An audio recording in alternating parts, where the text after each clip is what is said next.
So we'll start from introduction to change management.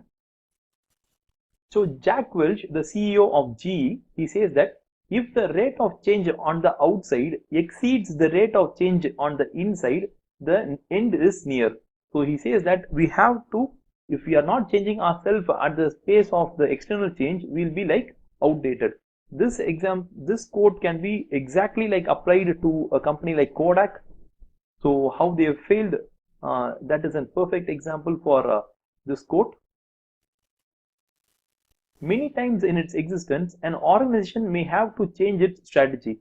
So strategy is not something which is fixed and you can forget it. A strategy has to always be evolved. So that's why we have implementation of strategy, then we have the review and the feedback of strategy. So strategy is not a static subject, it is actually a dynamic kind of a subject. This may be forced upon, so this may be forced upon it by changes in its environment, or it may be a deliberate attempt to do things such as placing the organization in a new competitive position.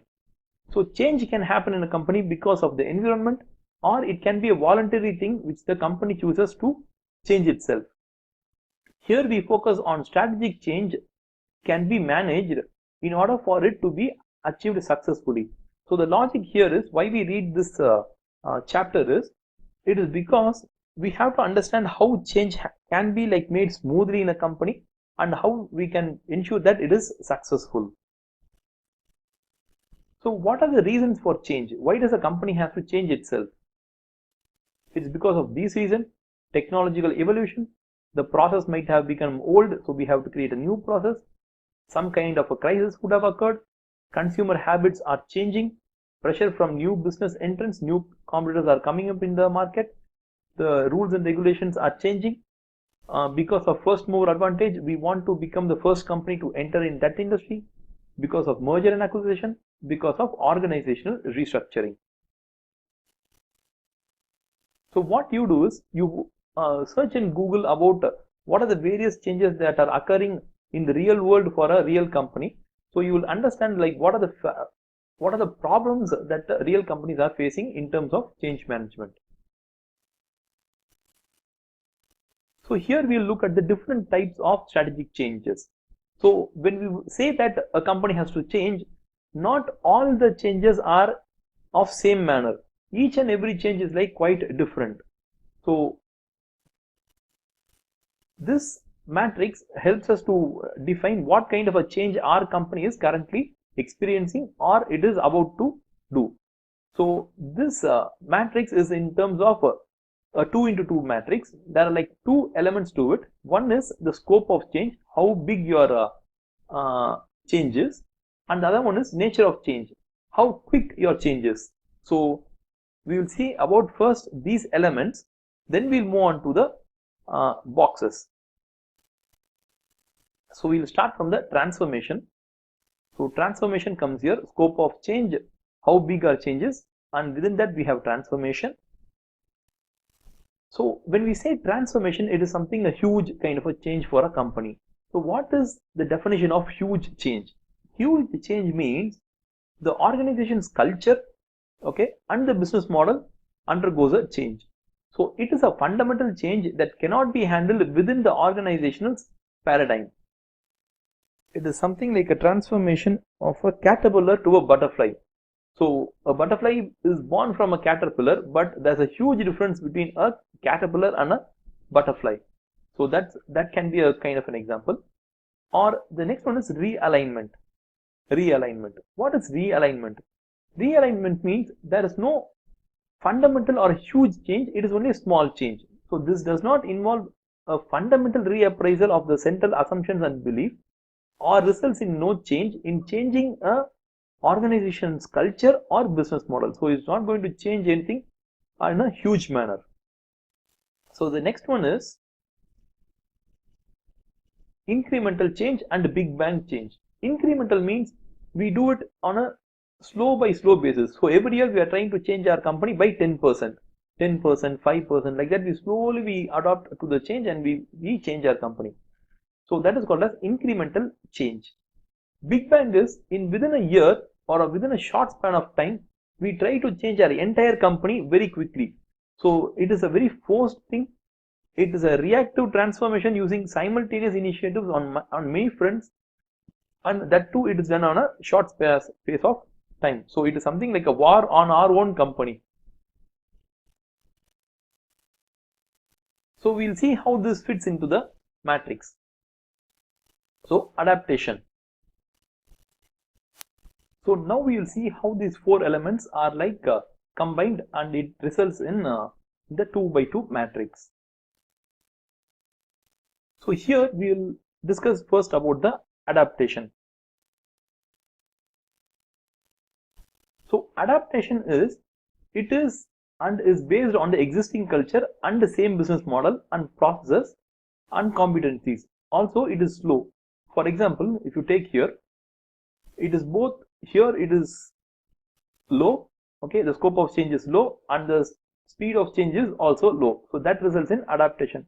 So if it is adaptation, we can have an example like this. A company wants to create a website. So a company like supermarket, okay, a company wants to create a website and also an app. The purpose for it is to just give out information to consumers. So it is a very small thing. It's not going to change anything. It's a very small thing, and it's going to happen in a slow period of time. That's called as adaptation. So the second one is called as reconstruction, where the scope of change is very small, but the pace at which it's going to change is very fast. So this is much quicker change, often brought about by sudden external pressures such as a new competitor innovation or a change in the regulatory environment. So this has to be done by the company in a very quick manner. The change may also be motivated by a sudden downturn in financial performance. So somewhere the company has made a huge loss. The organization may launch many initiatives at the same time rather than aim for the gradual approach associated with an adaptation. So they are not going to waste any time here. So for an example, it can be because of an example of this can be a computerization of several departments in a supermarket, where they change the computerization of sales, purchase, finance, warehouse. All these are like simultaneously changed in a fairly short period of time, and this is done for efficiency purpose, but it can also be done in terms of another competitor also has a similar kind of a system in its place. So this is called as a reconstruction. So the next one we are going to discuss is about evolution. So evolution is the transformation. The scope of change is actually big. That's what is called as transformation. But the speed at which we are going to do it is very slow. So if you guys really like the video, put a like for us and share it with your friends who might find it useful. So if you guys have any queries or questions, post it in the comment section. We'll be like happy to answer them. So in anticipation of the need for future changes, an organization will aim to change its culture over time. So the company wants to change its culture and as well as its business model. So there is no immediate need for it, but it is vital that over the long term of time, the company has to change its model. It might best be supported by a switch to a more learning organization with a clear commitment to sustained change. So as the company has time on its side, it can change slowly all the things that it wants without affecting a lot of things, without panicking the things. So a good example is slow computerization of the entire company. Okay, so they're going to make the entire company computerized, and also integrating online sales with the computers. So a supermarket trying to bring in full computerization of the company plus also an online sale. So this can be a good example for evolution. So the next one is revolution. So the transformation is going to be big, and the speed at which they are going to do it is fast. This involves rapid and fundamental change within an organization.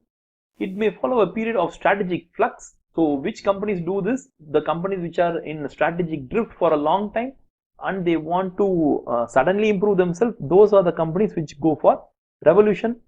The culture of this company will also undergo a massive change. Without this change in culture, the change will usually fail. Many new initiatives are likely to be launched simultaneously in order to reverse the organization's direction. For example, the same supermarket store, assume that because of big boss companies like Big Basket or this kind of online grocery stores, the supermarket is going to be affected adversely. So what they are trying to do is they are trying to shut down their entire store, physical store, and they want to sell everything online. So what are the changes? The business model goes for a complete change, one, and two is you don't need to have the same set of employees.